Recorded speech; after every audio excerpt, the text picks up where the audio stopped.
Hey everybody, this is Castle. Welcome back to the channel for another Mordhau video. Today we're going to be taking a look at patch number 06. We're going to be reading the patch notes to see what exactly has changed in this new patch. So first off, we're starting with gameplay. Spectators can no longer initiate or participate in vote kicks. Starting vote kicks and casting votes against enemies is no longer possible in team modes. Avoiding vote kicks by leaving the server is no longer possible. Vote kicks now need more vote majority to succeed. Fixed unlocking getting stuck. Fixed high level unlocks staying locked despite reaching the level. Added the Gothic buckler skin.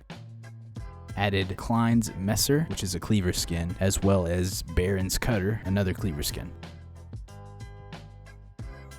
Now for combat, and this is going to be a very big quality of life update for those of you that are struggling with shields and stabs. Kicks now have more range against active held blocks and recovery. This will significantly increase range of kicks against shields and fist block only. It doesn't affect parries or timed blocks. Increase kick tracer width slightly, making it more reliable in face hug range. Nerf chase mechanic slightly, now has a bit less activation range and movement speed bonus upon activation. This will make it weaker mostly against unarmored build. Increased stab early release by 25 milliseconds. This will make all stabs hit very slightly slower. This is pretty good if you're still struggling against people that stab spam, and it's going to hurt stab spammers a lot. And hopefully we'll see what kinds of effects that actually has in the game. Alright, moving on to weapons and equipment. Heater and kite shield block adjusted is now easier to hit around these shields. Fixed parry backpedal speed being lower on Tars and the buckler than regular parry. Fixed evening star having 5 stamina on hit instead of 10 on stabs. Mallet and blacksmith hammer now have more range. Mallet repair ability has been buffed. Deployable ballista can now turn more,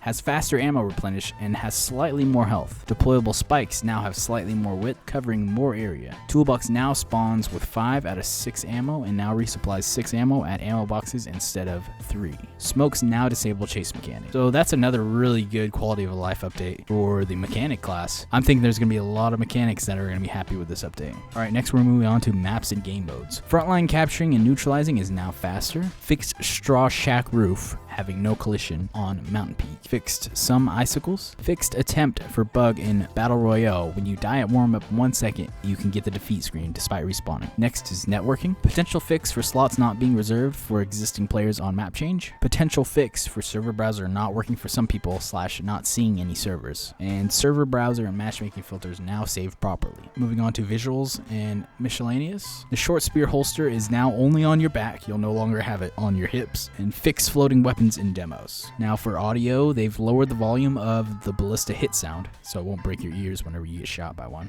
or almost shot. AI, fixed bots being given too many turrets up front in certain cases, which would cause them to unload the volley of turret reserves even long after the player leaves the stuck spot. Horde bots turrets now have AoE damage, nerfing the ability to avoid the horde by camping towers and other places where the horde can't reach the player. Now this hurts the guide I made, the money making guide I made for horde mode. Unfortunately, this hurts that quite a bit. However, I did test it out. You can still do it, but you have to be much more careful because now if they hit the ceiling, it's going to hurt you. But it only does about 2 to 3 points of damage for AoE, so it's not too bad. If you got a couple guys up there, you can still pull it off. Okay? I mean, it's still going to be viable. It just will be a little bit more dangerous, and you guys will have to hurry up and kill all the hordes because you don't get your health back. Unless you have bandages, you won't heal until you kill all those and end the round. Finally, UI scoreboard now automatically scrolls to show players' entry. All right, guys, that just about does it for patch log number 6. I've covered everything in here. If you have any questions about this, please leave me a comment, ask me a question. Maybe we'll figure it out together. Anyways, thanks for watching, guys. See you on the battlefield.